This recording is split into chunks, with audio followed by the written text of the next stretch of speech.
Welcome to Rates and Barrels, presented by E-Trade from Morgan Stanley.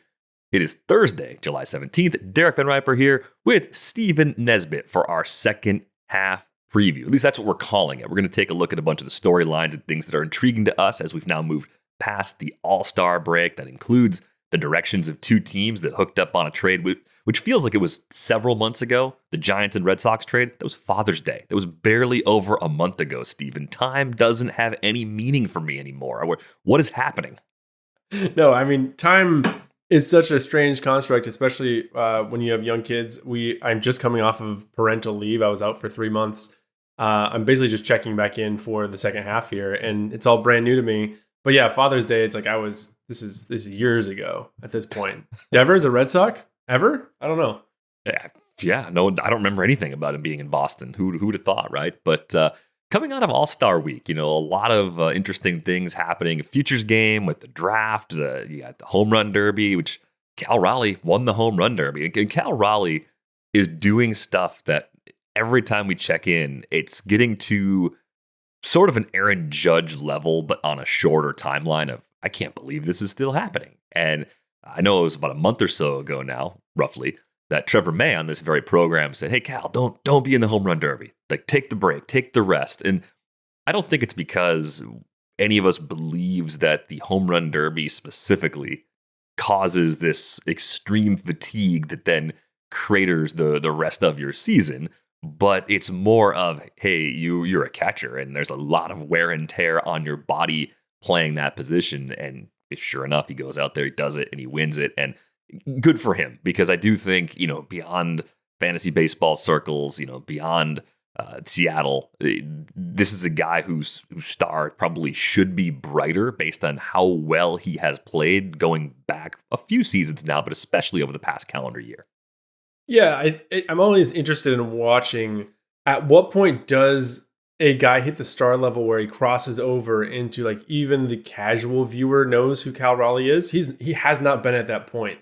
One of my brothers reached out a few days before the All-Star break and was like, who's this Cal Raleigh guy who's approaching Barry Bonds in the home run, before the All-Star break home run record. And I was like, oh, he had that big moment a couple years ago that, like, got the Mariners into the playoffs. I sent the video and he was like, that was awesome. And he didn't remember anything about it, right? This is like a casual viewer. And Raleigh is getting to that point. I think it's hard for catchers to do that. What's the last, like star catchers, I'm thinking back a little ways. It's like you had Pudge, you had Mauer, like you had some of these bigger names, but in this day and age, you don't have that many. Salvi, Perez at points in time maybe would have crossed over, but I don't think like Joe Schmo knows necessarily JT Realmuto or some of these a defense first catcher. Posey is a good name by Brian, of course. The Giants fan I mentioned that was a proper ad. But he's doing it, man. He's doing it in Seattle too, which is oftentimes a little difficult with so much attention being on sort of the East Coast. Not a lot of people staying up for those games, and what he's doing is special, man. Difficult for that position, difficult for any position to do what he's doing. Yeah, so a lot of great moments around that. And then, of course, the All-Star game was a tie after 9 innings. And much to the surprise of Kyle Stowers, a swing-off that he was a part of was going to be used to determine a winner, which you wrote about this. And I think, we had the ABS system was in place. You could challenge balls and strikes during the All-Star game. And I think people generally like that from a fan side. I don't think there's a lot of complaints. I think we want to see calls be turned correct in any situation possible, right? A good, just making calls right is important to us as viewers. Like there's really not like a strong argument against that. I think on the viewing side, some players don't like it for various reasons, but the swing off was a huge success, right? I mean, you think about taking an exhibition game, especially something that's supposed to just be as entertaining as possible, and finding a way to end it that's more exciting than just playing a 10th or an 11th inning. I think they nailed it. I remembered seeing this only after it arrived. As the game's happening and getting closer, 6-0, 6-4, I still didn't remember that we were potentially headed for a swing off. I only remembered in hindsight, when they signed the CBA, I remember seeing that this possibility was out there, and we'll see if we ever actually get it in the All-Star game. If they I sort of wrote about this yesterday, but if they ever wanted an opportunity to showcase like what the incredible possibility of a swing off and the excitement of a swing off, like that was it. That was as good as you could have gotten, with the polar bear waiting in the wings and Kyle Schwarber on one knee, hitting his third homer in three swings. And everyone who stayed for the ending of this game was thrilled that they were there. That was awesome. The sort of natural next question is like, could it ever be something we see in the regular season? Certainly not the postseason, but that's, like in hockey, right? You're not going to get shootouts in the postseason. But this was an interesting one. And as for like that question I just posed, it's not really one of these pushes we've seen from the leagues, the league that's like, oh, eventually we're going to have that. Robo umps, or eventually we're going to have some version of that. Some of these changes that they've implemented in previous seasons, the pitch clock, pitch timer being the primary one. We knew that was coming several years out. This one, it's not inevitable, but all of a sudden it got very interesting. And I think it's going to become a big conversation point in the coming days and weeks. Yeah, I don't know if the enthusiasm from the players was the byproduct of this being tested in the All-Star game, but they seemed like they really liked it. You could tell watching it. Everybody was out on the field just going kind of nuts for every swing. I think if you want to go with some kind of hybrid where you say, we're going to play a 10th inning with the current Ghost Runner Manfred rule, we're going to play one inning like that in the 10th, and then we're done because we want to keep pitchers from being shuttled up and down. We don't want to overuse guys. All of those reasons, I think you could actually get some buy-in on that as a regular season modification. Now, fortunately, we are science on this show. And thanks to Levi Weaver, writer of the Wind Up newsletter, which is fantastic. If you don't get that, sign up for that. It's a great thing to have in your email every single day. Over 3,000 votes are in on some polls that they put up from the newsletter. Would you be in favor of MLB changing the rules so regular season games tied after 9 innings are decided by a swing off? Yes, got 33% of the vote so far. No, 67%. So it's not something fans are overwhelmingly clamoring for right now. But the first taste of it certainly, I think, went well. And then how would you prefer regular season games be decided after 9 innings? So 3 options. Extra innings, just like the first 9, 37%. Extra innings starting with the runner on second base, 34%. Swing off like the All-Star game, 30%. Okay, so we're pretty split on those options. Some people still really hate the ghost runner on second base. And then, well, it's not a ghost runner. They actually put a person out there. Do you think Major League Baseball will bring a version of the swing off to regular season games at some point in the future? Again, people just speculating. No, 61%. Yes, 39%. I think it's funny that even the people that don't want it were probably some of the folks that nudged that yes number a little bit higher for that third question, because they say, well, Major League Baseball does never do what we want. So, of course, they're going to just jam this through. It's an interesting situation from my seat, because I'm not someone who sort of holds the tradition of baseball as super sacred. Like, there is not a sanctity of the extra innings in my mind.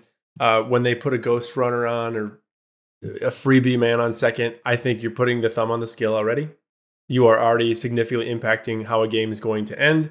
You're giving some stats out. You're withholding other stats. The pitcher's not going to get dinged for that run coming home. But from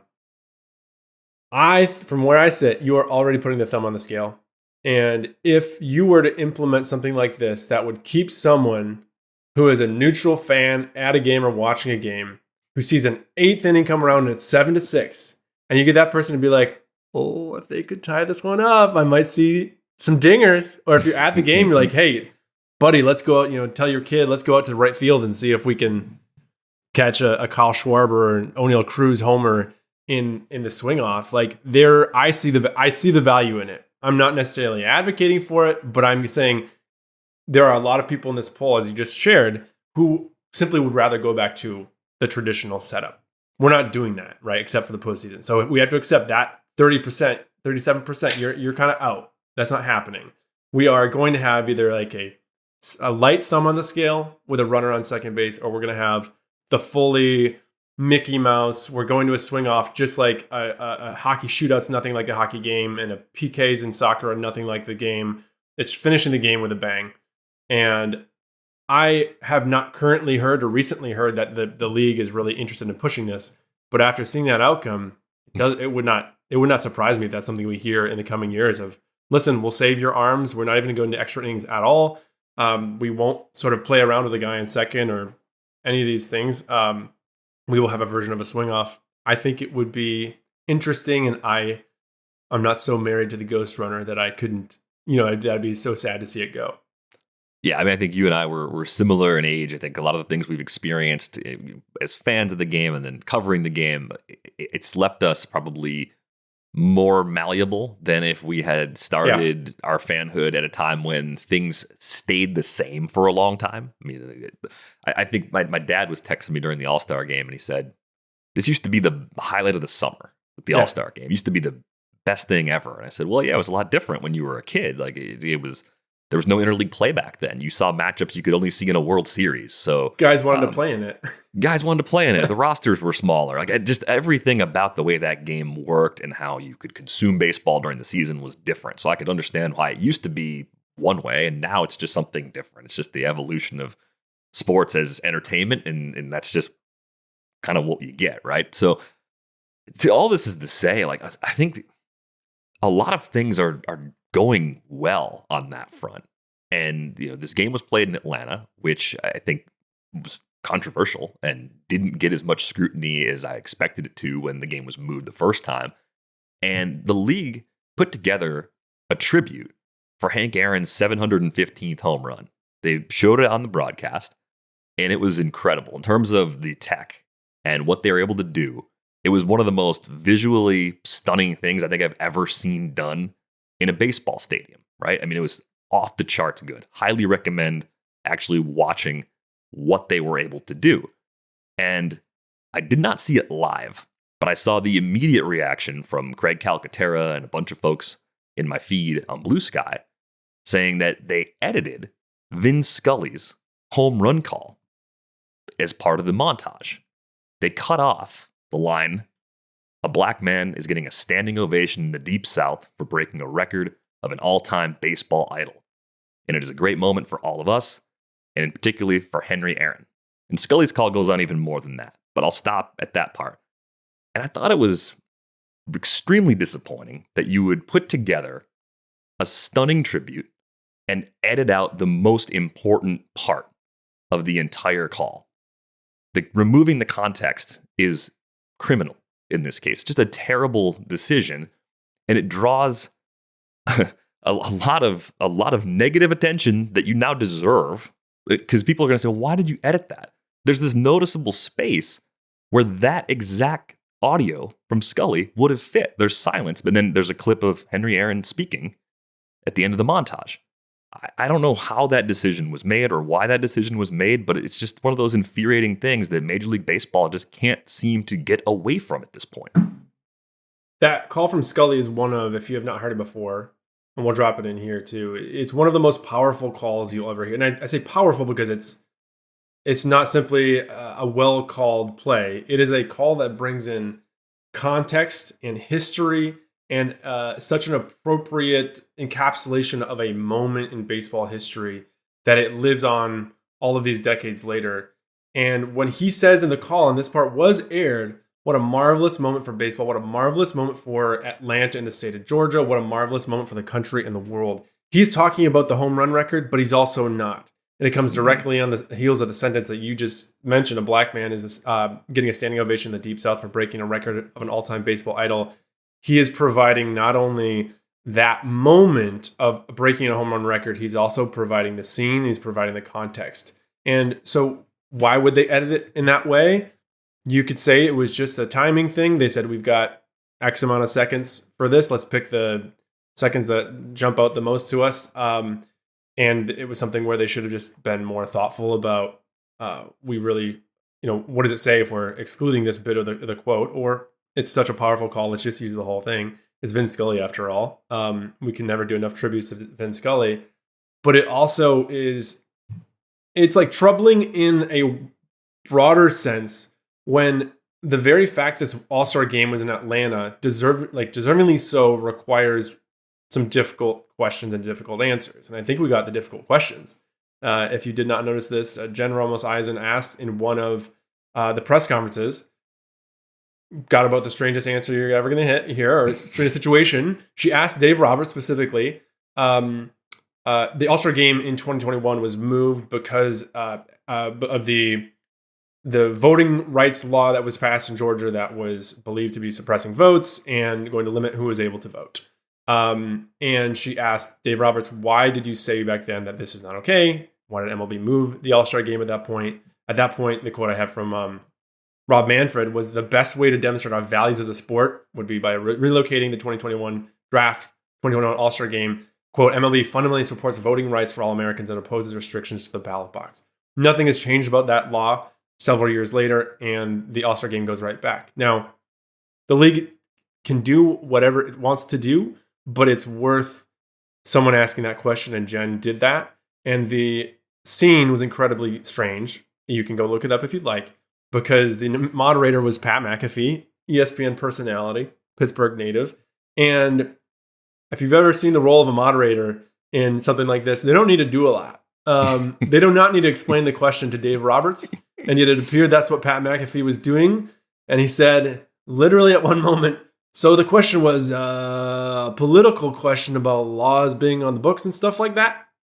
Dave Roberts heard the question. He understood the question. He's actually talked about it before. He could have perfectly fielded that. And it was a really awkwardly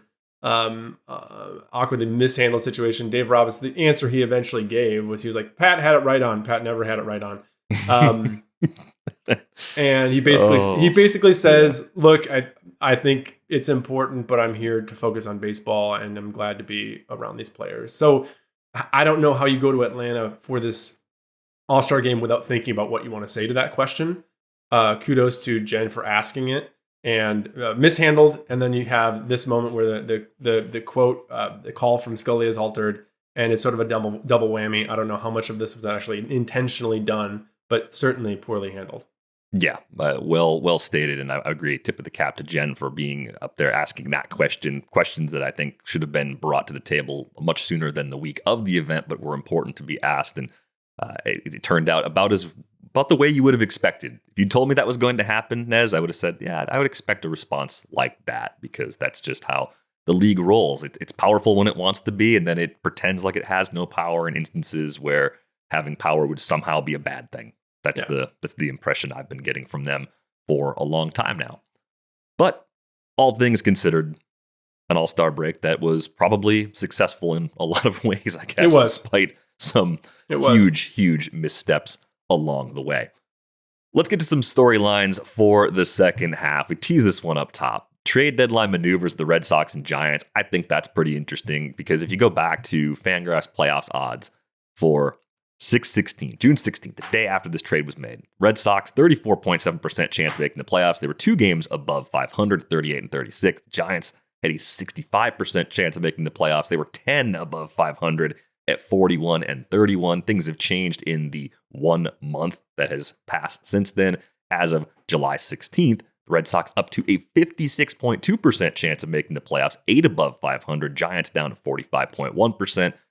They're 52 and 45. So both teams should be buyers at the deadline. That's not a surprise for the Giants. You go get Rafael Devers in June. That's just the first big thing you're going to do before you go ahead and upgrade other aspects of your roster. But, and this is a situation I know you are at least geographically closer to, the Red Sox. What's your pivot when you trade a guy like Devers in June? I don't think we've ever seen a player that good traded in June, only for a team in July to just start loading up on other things on their roster in pursuit of a playoff berth and eventually trying to make a run of the World Series. The whole Devers situation, the entire season, the entire offseason was so strange. For the trade to happen then sets up this strange situation where they win 10 in a row and they're suddenly in buyer land. They're sort of in a position where you can't really forego this opportunity and say, no, we're committed to like being good next year. No, you're in it now. It's too late. You got too good. You got too hot. And when you look at their lineup, the biggest thing that hits you is like, I think it really use like a middle of the order bat, which is a problem because you just traded that guy. But you've got some power in there, and you've got Alex Bregman coming back. So there's enough to believe in that lineup. At this point, of course, I don't think they're going to trade Jarren Duran. Wilyer Abreu's hit well, but it's Carlos Narvaez in that 4 hole a lot of the time recently. Trevor Story hitting getting some of these really big middle of the order at bats. I'd love one more guy there, but do they have the appetite to do that after making this trade and bringing in Kyle Harrison, who's at AAA, bringing in Jordan Hicks, who's in the bullpen? I'm not sure what they're going to do, but if you look at the situation they've had at first base and at DH, it's pretty unimpressive, right? Those are not some of their cornerstone bats right now. They're platooning Abraham Toro and Romy Gonzalez at first base. At DH, the whole list of guys who have DH since that trade of Devers, who was DHing there, they couldn't get him to play first base, is Christian Campbell, now in the minors, Rob Refsnyder, Romy Gonzalez, Roman Anthony, Jaron Duran, Wilyer Abreu, Masataka Yoshida. The bulk of those are going to Yoshida lately, Refsnyder, and Roman Anthony. I think they would like to have Roman Anthony playing a defensive position. He's certainly capable of it. But you'd feel a lot better if you had one big bat sitting at first base, sitting at DH, and they're out there, right? If you're willing to pay the prices, you can go get a Ryan O'Hearn, go get a Josh Naylor, bring a little more left-handed. They have a balanced lineup as it is, but it's never bad to have another left-handed guy. They're in a difficult position where they've had some major injuries, right? They've had Tristan Casas out. They have on the injured list Cutter Crawford, Hunter Dobbins recently, Tanner Houck, Liam Hendricks. But you look at their pitching core and you're not disappointed by it, right? They still have the top end starting pitching in Crochet. Brian Bayo, Giolito's been pitching well. They have Walker Buehler for this year. Get one starter maybe, but I don't think they need to go crazy in this starting pitching department. The relievers, they could probably add one, but they've had much better results than I was expecting from Aroldis Chapman and some of these starters turned relievers. So I don't think they need to go crazy, but they do need to do something. You can't make this type of run, put yourself in this position in that division, and then sit on your hands at the deadline. Yeah, I do think Ryan O'Hearn and Josh Naylor do make a lot of sense as guys that are pending free agents. Even Ryan O'Hearn, he's an Oriole. They won't trade in division. Yeah, they will. Remember the Eduardo Rodriguez trade in 2014? Give him the best offer, they'll take it. Yeah, it doesn't. It just doesn't matter. You're talking about a guy that's going to be a free agent. Probably won't even be on the team. He'll be somewhere else of his choice after this season. So I don't think that would block the Orioles from flipping Ryan O'Hearn to the Red Sox. If that's the best offer, if that's the offer they would be happy to take. But the Giants side of this one, man, I look at them and I'm like, it still looks kind of the same. Like you got the big addition in Devers, but some of the problems we've talked about with this team before are still there. And I think you've taken the pressure off if you're Buster Posey, because you got the best player that's almost certainly you have the best player that we traded in season this year already. So now it's just the refinement of other parts of your roster. It might be some of those expiring veteran types. It's not going to cost you a lot for your long-term future to keep trying to make this roster better. So I look at that team and I see kind of a better path if they find their way into the postseason, where I think they're more dangerous if they get there than they would have been without Devers by quite a bit. I think you have this borderline elite bat that you have added that rarely moves in season, that you haven't been able to really develop yourself. That's huge. But can they get enough from the rest of this roster, and can they supplement? I mean, a healthier Matt Chapman in the second half goes a long way. Elliot Ramos is underrated. Willy Adames will almost certainly be better today forward than he's been up to this point in the season. We see this a lot. Players that sign long-term deals, they are more aggressive initially. They're trying to earn every dollar of the contract from day one, and it takes time to settle into a new place. Aside from the park maybe being more difficult, and there's all those factors as well. But you can start to tell yourself, okay, you added Devers, and around that you've got a couple guys that are going to be healthier and more productive, more likely to meet or even exceed their projections. What would you go get? I mean, where is your biggest area of need? It's probably on the right side of the infield. Yep. Dominic Smith and Wilmer Flores platooning at first base, Casey Schmidt playing second. Those seem like the low-hanging fruit spots to go out and try and upgrade if you're in Posey's shoes right now. I think so. You said earlier the Devers move was, their first big move, but they have to make more. I don't know that they have a big move in them. That wasn't what you were suggesting, but I'm saying that is the big move that you can't surpass that one. I don't think they need to. If you look at the meat of this lineup, that's a lineup I can believe in, right? Elliot Ramos, Rafael Devers, Matt Chapman, Willie Adames, Jung-Hoo Lee. I'll take that in October. But they do need to supplement it and add some depth and lengthen that lineup because it gets pretty empty toward the end there. And they're dealing with a situation where Devers has not hit well since early in his Giants tenure. I think that'll turn around. Adames has not hit well, and I think it's going to turn around as well. Jung-Hoo Lee was awesome in April. It hasn't been so good since. I think they are going to turn things around naturally, just positive regression in the second half. And if you can supplement with a first baseman, a second baseman, something to sort of provide some punch, or maybe get Devers to play first base and you go get a DH, then I think they're in a pretty good position. And it's really obviously both of these teams are in difficult divisions where they, in all likelihood, are looking at a wild card berth. But I don't think they're far off. I think if you look at all like the success stories on the Giants side of things, I wouldn't call them fluky, but it's surprise, right? That Robbie Ray is doing what he's doing. Randy Rodriguez is an all-star. Camilo Doval, after yo-yoing so much in the last 2 years between do they trust him, do they not trust him, lately has been very trustworthy. When you have Logan Webb, you have Robbie Ray, Landon Rupp doing what he's doing. Even if Verlander doesn't really show up, maybe you go get a starting pitcher. Those are going to be expensive at this time of year, even if it's Merrill Kelly, right? Those guys are expensive. You go Mitch Keller, one of these guys who is not a number one, maybe not even a number two, but like a number three. Those guys will be expensive, especially if they're on contracts that are, more team friendly than what you're going to get in free agency. So I don't think they have to do a lot, but I do think Buster Posey will be looking to make some impactful, even if not, really, really significant moves, because there are, I think, some lighter lift options to make this team better without having to go crazy. Yeah, I think that's exactly what they're likely to pull off. They're 27th in WOBA as a team since the Devers trade. A 289 team WOBA. Only the White Sox, Pirates, and Guardians have been worse in WOBA since the Devers trade. The Red Sox, by the way, are 7th during that span because, as Jason Stark likes to say, baseball. It's just the way it works, man. Can I give you a pick one here? Yeah. I was looking at the playoff odds. I know we're going to get into some of these longer shot options in a minute, but I was looking around the 50% mark.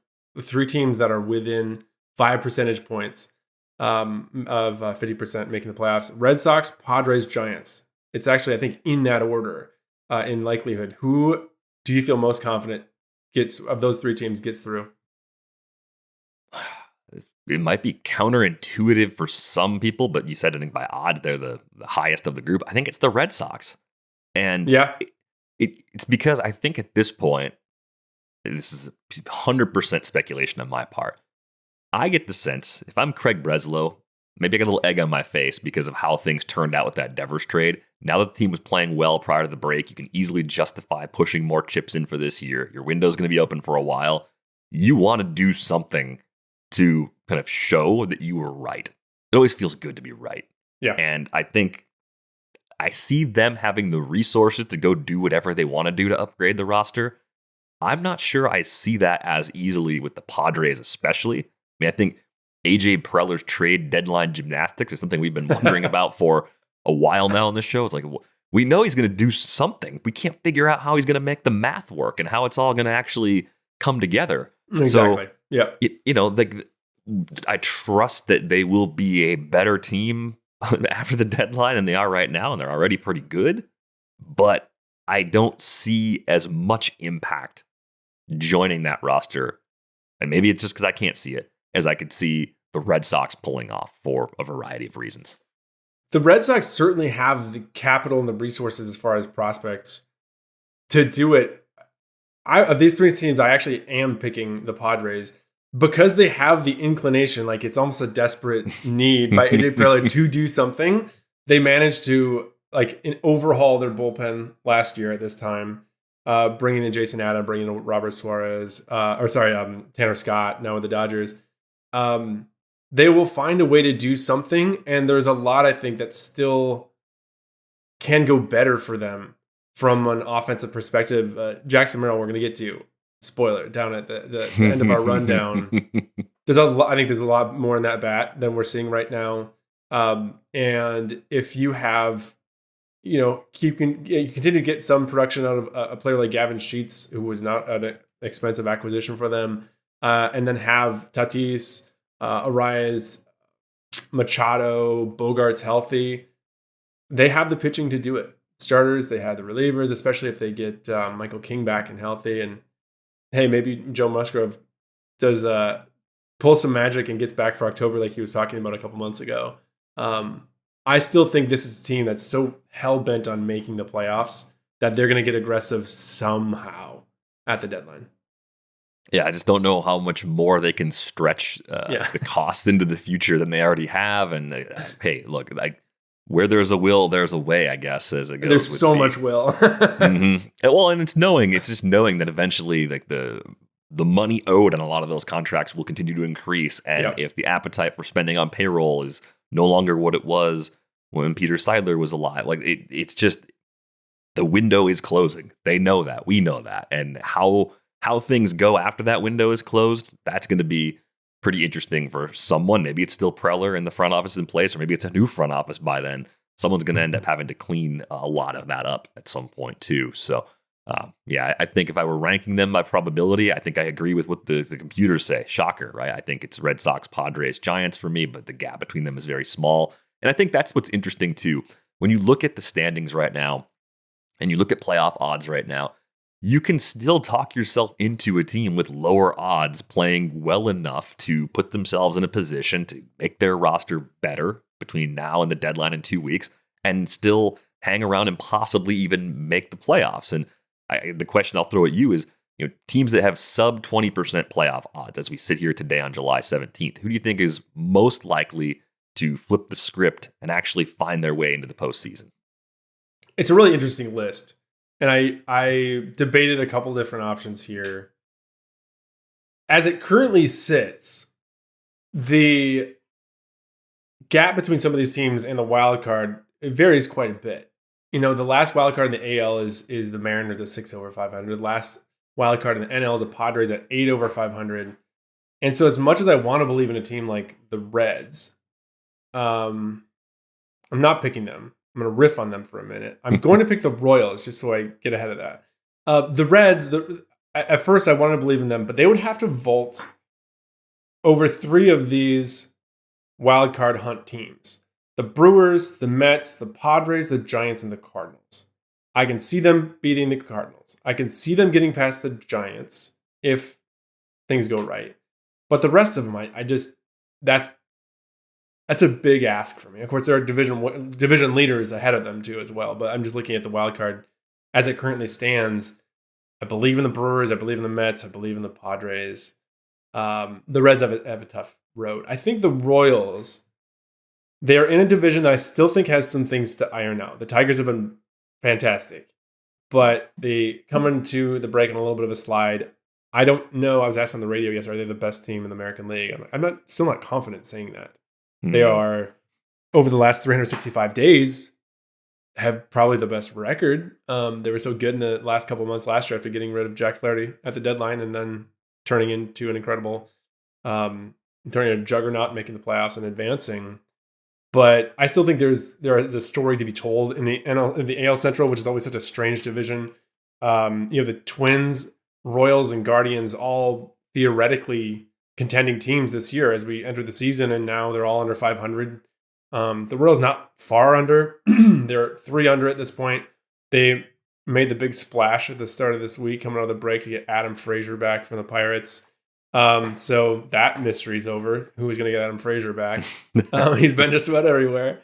But I think they are a team that, they could you pull a raise from last year and trade Seth Lugo and find an opportunity to, get a lot better for the future. I don't know, man. Bobby Witt's young at the top of his game, and you have Vinny Pasquantino healthy at this point. I think you should continue leaning into the possibility of being a playoff team this year. You have been a team that has, over the last 25 years, or the length I usually go in our franchise rankings to put teams up against each other over the years. They have not had a lot of postseason opportunities. They went to the World Series, won one of them of their 2 shots, but I think they have the talent to be far better than they are currently. I think with some, medium intensity moves here, like medium spicy, they will be in a pretty good position to get behind the Tigers, at least in that division, and get one of the wild card spots.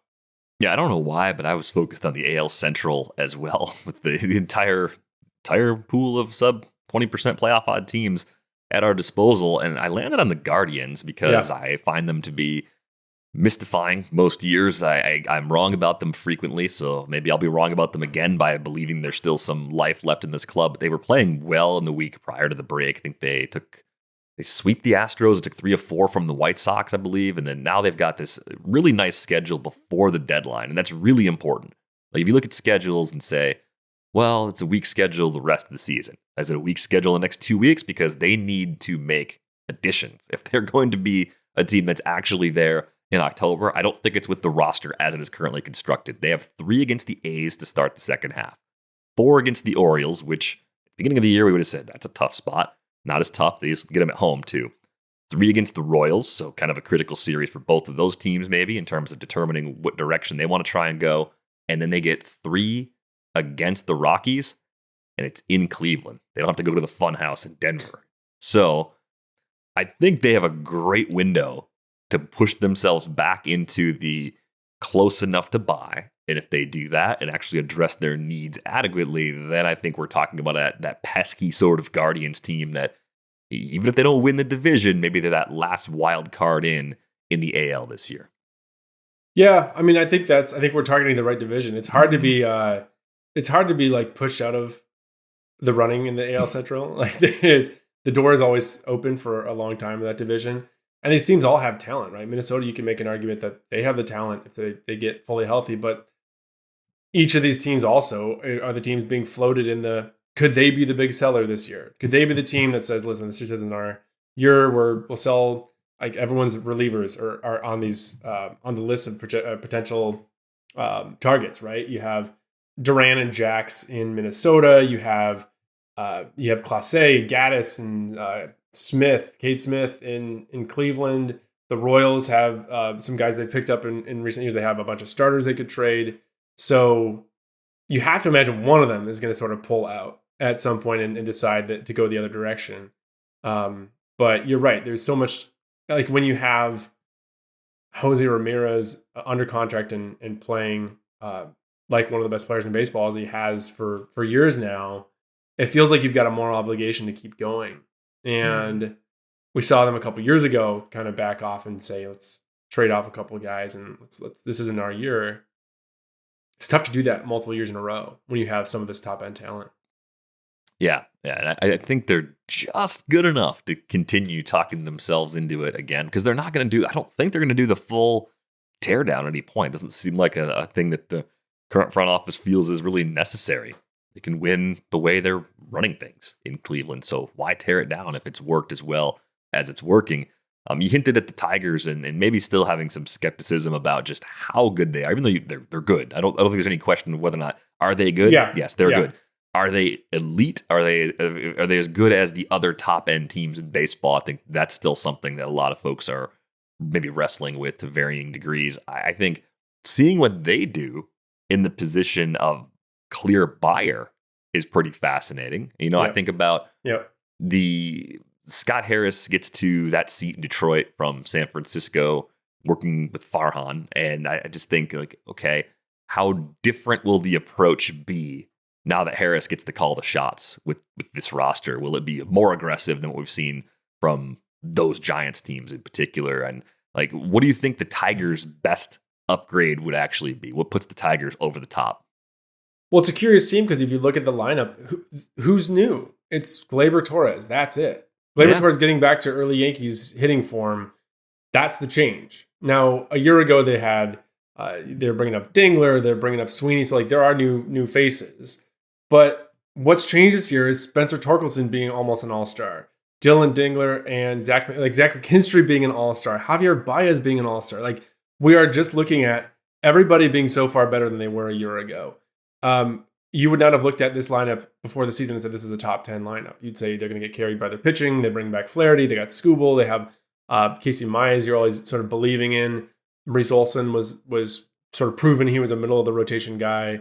they didn't make that many changes. They supplemented here, supplemented there, and have put themselves in an incredibly good spot. If guys get healthy, there's no reason to believe that they're not going to, be at least one of the top maybe 2-3 teams in the AL come the postseason. But team isn't all that different, right? What was a big offseason addition as a pitcher? It's Flaherty and Alex Cobb, who's barely pitched, not pitched. I don't Not think back he's pitched yet. yet. Yeah, he's always getting close. So there's your like sort of get you there at the minimum sort of acquisition.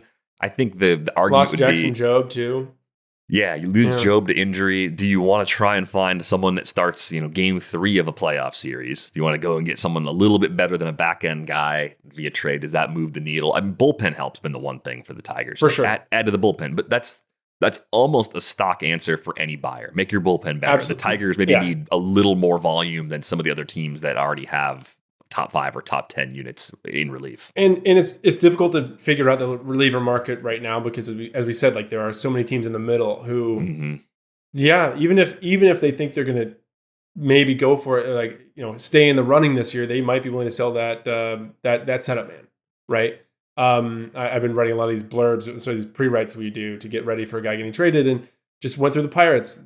They have David Bednar. You could go get the closer who has bounced back in a big way.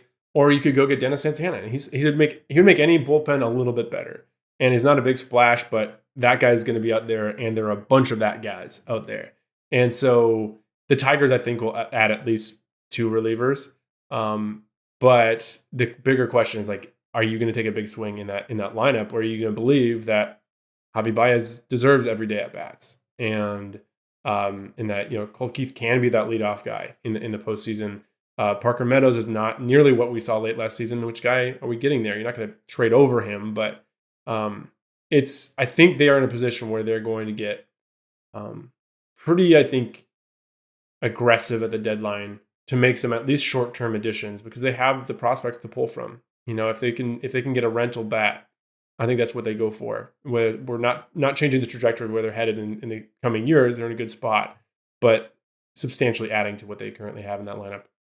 Yeah, I do think which teams will actually sell the best players will be huge at the deadline. I think you could have a lot of leverage if there aren't that many sellers and you're willing to move some guys that maybe you have control of beyond this season. That's going to change the fate of your organization, but it's also going to change the shape of the playoff race as well. And I know a lot of people are going to say, well, why don't you guys talk about the Yankees and the Mets and the Phillies? We just expect them to Dodgers. They're going to do the usual things. They're going to go out and get upgrades because they always go out and get upgrades.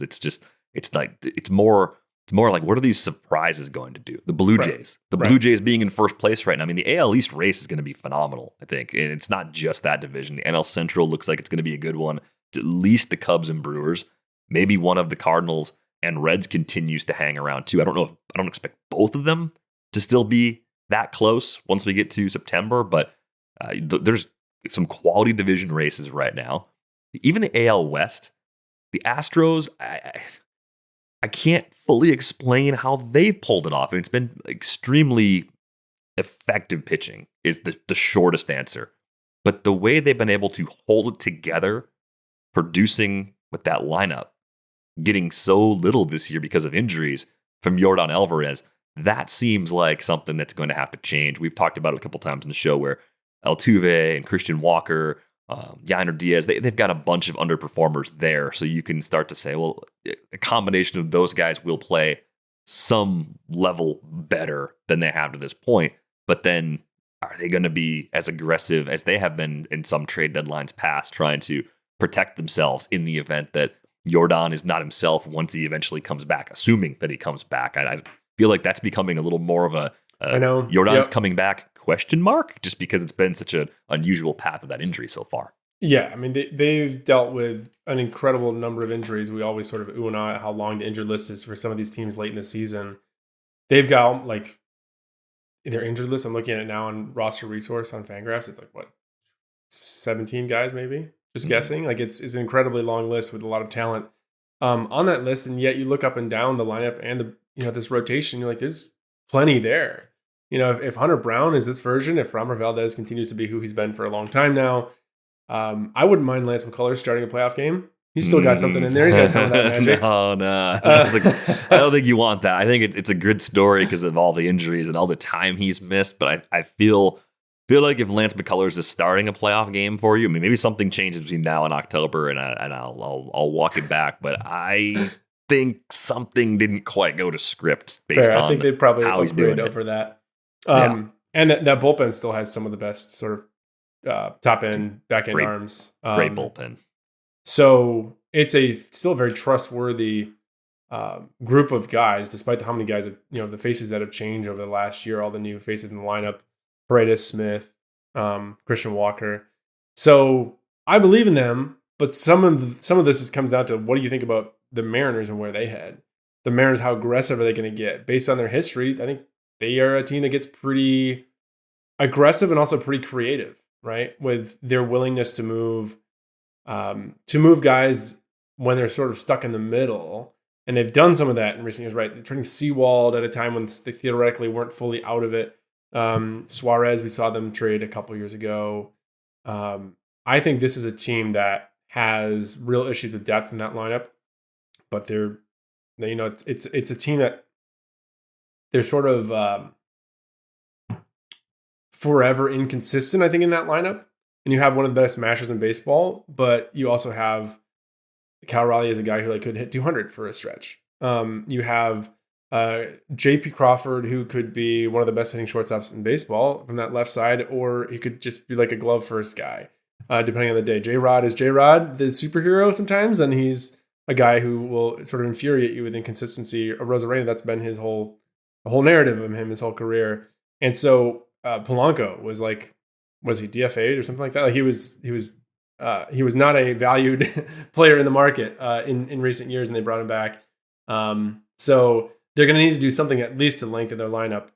But you do have to strike while these guys are hot, and they have a lot of things going right, I think, in that lineup currently. And while you have the pitching, you don't realize until you don't have it how difficult it is to round up that many good pitchers. And so even if the numbers haven't been what you expect from that rotation so far this season, the talent is still there. And I think this is a team it's ripe for going to get a reliever and then trading, a depth starter for some help in that rotation, or some help in that lineup, getting some help maybe at the corner infield spots. Yeah, I'd be surprised if the Mariners don't keep the heat on the Astros throughout the final 2.5 months. I think that division race could turn into a really fun one in short order as well. Let's get to one more topic before the show runs out, Stephen. I want to ask you, which players do you think are most likely to turn their season around after the break? You just one in particular, just the disappointing first half that you think is going to be somewhat forgotten by what we see over the final 2.5 months of this 2025 season. I wanted to make a case for Michael Harris because of my fantasy team. I put a lot of work into finding an explanation, and I just don't see a DVR. You didn't see it, okay? I don't see it. If you'd like to take a crack at that, please do. The guy I picked is not having a bad season. It's Jackson Merrill. It's just it's down a lot from where it was last year. He is still a plus hitter. He is a plus outfielder, but we're just not seeing the level of production we saw a year ago. And if you look under the hood, what you're seeing is he's seeing fewer balls in the zone and way more chase and way less contact on that chase. He, I think, got away with some, you call it bad habits, but also just, I think, natural instinct last year. Guys didn't necessarily know how to approach him, and he was willing to chase a little bit, and he was doing some damage on that chase. And this year we're seeing pitcher is even more aware that this guy will go outside the zone and he will swing and miss outside the zone. And it just sort of snowballs from there when the pitchers understand how to attack you. I think he's a smart enough hitter that he's going to learn some more patience. His K rate is up concerningly, but also his walk rate's up. I think he's starting to get how he needs to punch back against some of these pitchers. So I think with the stick, he's going to bounce back in that second half. And also, I would imagine we're going to see a little more running in the second half. He's a guy who had 16 bags last year in 19 tries, and he's got 1 steal this year. I don't think he's lost a step. Watching him, he's a guy who looks like he has that top caliber of talent. So Jackson Merrill's a guy I'm sort of hanging my hat on second half. Yeah, it makes a lot of sense. I mean, he had, I think, multiple injuries. Had the concussion in June that cost him some time. Remember that throw kind of just brought the glove of Ketel Marte right into the path of the helmet. And just completely unavoidable, like accidental head injury. Also had that hamstring injury earlier in the year too. I think if that scare you off. It'll scare you off at stealing a little bit. Yeah, I mean, I think if he's feeling good coming out of the break, I could see that aspect of his game coming back for sure. I do think that's one of the best things about the All-Star break for the guys that aren't actually involved in the game. They get a few days off to rest some of those nagging injuries, maybe things that didn't get back above 70 or 80% they've been playing through. Maybe it's their best chance to get back on track.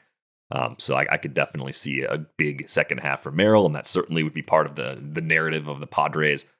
Exceeding expectations, pushing themselves back into the playoffs. One part of that is Merrill being more like the guy we saw a year ago. Here's one for you. I don't think you expected this direction, but I'm going to go Brian Reynolds for my bounce back, because Brian Reynolds is just one of those players that we call him oatmeal, not him specifically, but guys that generally come out every year and do basically the same thing. 3 years in a row from Brian Reynolds. And if you go back even further, you get his peak season in there too. So the last 4 seasons, you're getting at least a 260 average, at least a 330 OBP. You're getting a mid 400 slugging percentage. It comes usually 24 to 27 homers. Like, he's hit 24 home runs in a season 3 different times in the last 4 years. That's just what Brian Reynolds does. And he's been below replacement level so far. The barrel rate's still good, 10.7%, right in line with career norms, even a shade above. Strikeout rate's up, but the chase rate is actually way down. So I generally don't think this is like a big fall on the aging curve or something that's causing that swing and miss. I don't know if it's in Pittsburgh or if it's because he gets flipped to a team that wants to upgrade in its lineup, and the Pirates might want to just get away from that long-term deal. It's the kind of trade, it's the kind of money that certainly doesn't matter to big market teams. You're talking like $13 million a year through 2030. So if you need a corner outfielder that could be a DH, like, I think Reynolds makes a lot of sense as a trade target, especially if you're willing to just take on the money. It probably won't even cost that much in the return. But I see mostly the same guy that's put up the same numbers year over year and is somehow just lagging right now. So if you told me he's going to hit 14 homers after the break and hit like 280 the rest of the way, I wouldn't be surprised by that at all. I think that's a good pick. He actually was on my short list. So I am not really like surprised by that, because this isn't the hitter he is. This is a guy who has always covered the plate well, always been a guy who's reliable contact wise, reliable power. What's happened in Pittsburgh that was frankly like very unexpected is that his defense has fallen off a cliff. Where he was a center fielder when he came up, and they said, this guy can really play center field. And he did for a while, and he was a good center fielder for a minute and a half, and then it's fallen off to the point where there were talks this offseason of him playing first base, and they don't have him there. But the range is still really low. The defensive numbers are not good, so I'm not sure where a contender would put him and feel good about it. But I think as a hitter, you're right. He's going to bounce back. The way I've described, I was on the radio yesterday in Pittsburgh, and I don't think he's a tradable guy at this point, because it's not that someone wouldn't possibly take on that salary if it's just a pure salary dump. But I think that's all the Pirates would get for him right now, is someone who says, okay, maybe you help us with the salary a little bit for this year, and we'll give you a milkshake for him.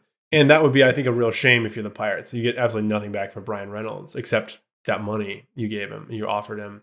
It's a really long deal for a guy who is basically never going to hit free agency. Like, that was sort of the agreement was, I'm going to hit free agency on the wrong side of my peak, or you give me this extension. And he took the extension, and so far has not. If you're looking at like market rate, he may have lived up to it. If you're looking at Pirates rate, he has not lived up to it, right? Sure. He is, for them, that's a lot of money. It's the most money they've ever given out anybody. Number 2 and 3 on that list are Mitch Keller and Brian Hayes. They might just try to dump all those salaries this trade deadline, but enough about the Pirates. It would be a situation where they're only getting rid of that salary at this point, and I feel like they'd be better off, especially if they trade Keller and sort of ease any budgetary concerns, waiting for him to be in a better place before they try to trade him. Maybe get the second half bounce back that I'm calling for and trade him this winter instead. Maybe that's the actual time. That might be Reynolds. the play. But yeah, I'd be surprised if we got more of the same from Brian Reynolds in the second half. That would be a very surprising outcome. How about the other way? Before we go, someone that has played really well, but you feel like the regression monster is going to come and pull them back to earth a bit here in the second half. Locally, I'll say there is some concern from fans, at least, with Garrett Crochet, just because of what happened in the second half of last season. That's not the guy I'm picking. He's been everything they wanted and more. And I don't personally see any signs of tiring, but it was such an aggressive scaling back of workload by the White Sox last year, and the numbers scaled back as well. It was really not a good second half in any form. But the guy I'm going with it's sort of kicking him while he's down because Jeremy Pena is out with a fractured rib. If you want deeper analysis on the roundtable 2 weeks ago, I think Chandler Rome was on there talking about what Pena has changed. I don't think he is this hitter. I think he's benefiting a lot from the short porch in left field. I think he's a good hitter. I think he's a great defender. The guy already has a Gold Glove to his name, but it's a similar profile of a free swinger. He chases a lot. He typically doesn't walk like ever. His K rate has been better this year than it's ever been before. I think we're seeing like highs almost across the board under the hood. And I think he is a good hitter, not a great hitter. We've seen great so far this year. And a guy who's always been able to hit the fastball and is probably getting more than he typically gets.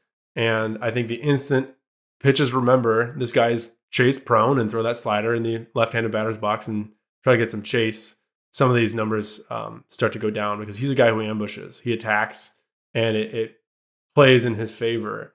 But especially coming off an injury, and a core injury with a rib fracture can be sort of a bugaboo. And I sort of see his numbers coming down, and I don't like saying that, and I don't like being the guy who looks at the like offensive WAR leaderboards and seeing there are 3 Cubs in the top 12 and seeing that they are PCA, Kyle Tucker, and Michael Busch, and saying I would have only thought one of those guys would be there, and immediately negging 2 of those guys in my brain. I don't like sitting in that space, but you asked me to, so I didn't go with them. I went with Jeremy Pena. I wanted to say something about Michael Busch not being able to sustain it, but the underlying numbers actually support a big part of the breakout. So if he regresses a little, like so be it. Like he's not 60% better than league average, but I think he's better than he was a year ago by at least a small margin, maybe a healthy one. So that actually looks pretty sustainable too. PCA, I think people could debate for a long time, like what sort of peak is this going to be if he doesn't strike out less or walk more? Like he has to do one of those things to really be a more consistent superstar in the long run. But I mean, the first half he's had is just absolutely ridiculous.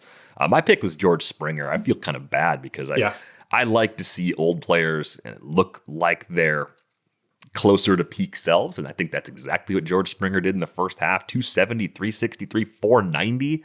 That's the best slash line across the board we've seen from him in like 4+ years. Kind of on pace for like mid-20s power. He's 11 for 11 as a base stealer. The barrel rate's up to 15%. That's where it was back in 2021. He's been 9% or lower each of the last 3 seasons.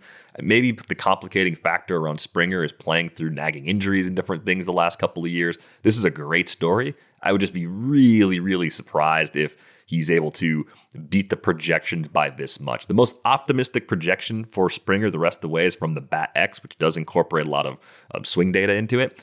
263, 342, 463. That'd be an 804 OPS the rest of the way. If he hits even that level, I'd be still pretty surprised. So I hope for the Jays' sake that it happens, but I think they're getting a contribution from him that doesn't quite appear to be sustainable at this stage of his career. One of the more insightful conversations I remember having with an executive around the trade deadline some years ago was he's sort of wrestling with what do you do when you approach a trade deadline and you're in contention, and you got to contention because someone was way over their skis, right? A veteran who you did not think would be an 800 OPS, 850 OPS is playing that way. And so you're in contention, you have to do something with it. And much of the fan base thinks George Springer is this guy now. Mm-hmm. This is who George Springer is. This is who Jeremy Pena is. This is who Addison Barger is. And you're saying, well, are we buying with the assumption that George Springer remains this version of George Springer for 162 and through the playoffs? Or am I buying thinking like I might need an upgrade here, which would cause some awkwardness when you have a great player or a player who's been great and is still good playing at a really high level. You don't, as in college basketball term, you don't recruit over that guy, do you? But it's an uncomfortable situation when you're like, this is an area we see as a possible upgrade, and yet we are here because this guy has played so well. And this level of production is, even if unsustainable, really good currently. And he believes he can stay this good, and the fans believe he can stay this good. And we're kind of the only ones being like, oh, we might need an upgrade here. It's tough. Yeah, because if you look at the rest of the projection systems, the OPS is going to range from like 747 at the low end, that's steamer, up to 771 from the regular version of the bat. Okay, like if that's probably a better snapshot of what's the likeliest range of outcomes.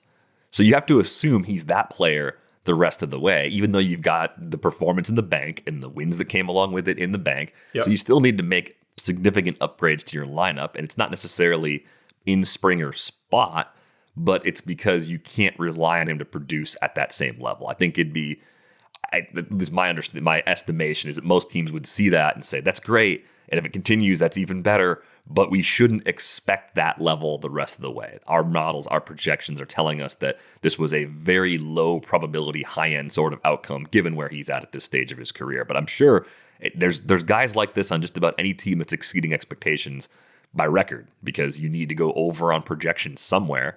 And it's not just Springer. I mean, they got a bunch of other guys on that team that are probably well above what we expected coming into the year. Alejandro Kirk has been great. Barger, you mentioned before, has been phenomenal.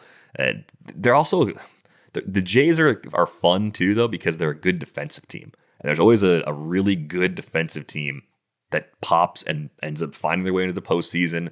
And a lot of folks are looking at it like, whoa, their lineup's only just okay. It's got a couple good bats in it, but how did they do it? Run prevention. Run prevention goes a long way. I mean, I think it was the D-backs 2 years ago, I think, were one of those teams that, they had good pieces too, but run prevention was a huge part of their success.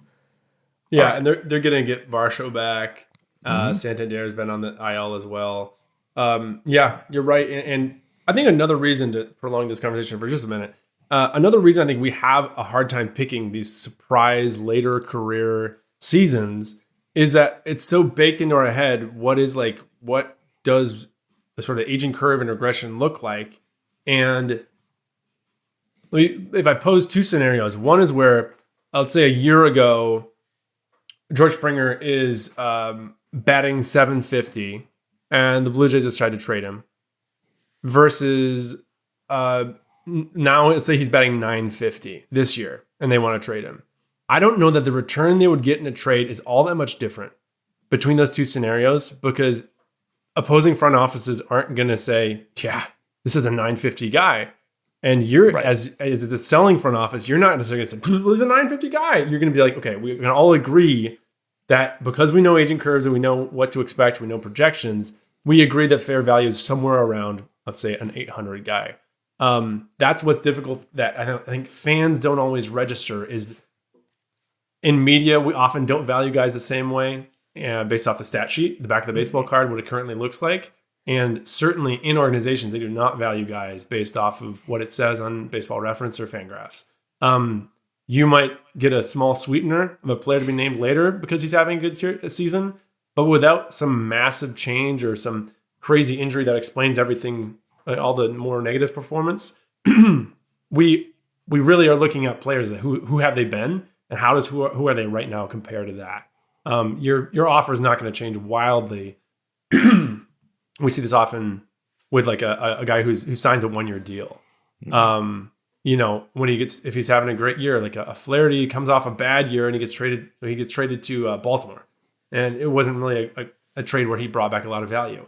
And the Tigers traded him last year, and he actually brought a decent amount of value, but based on the numbers, he was worth more value.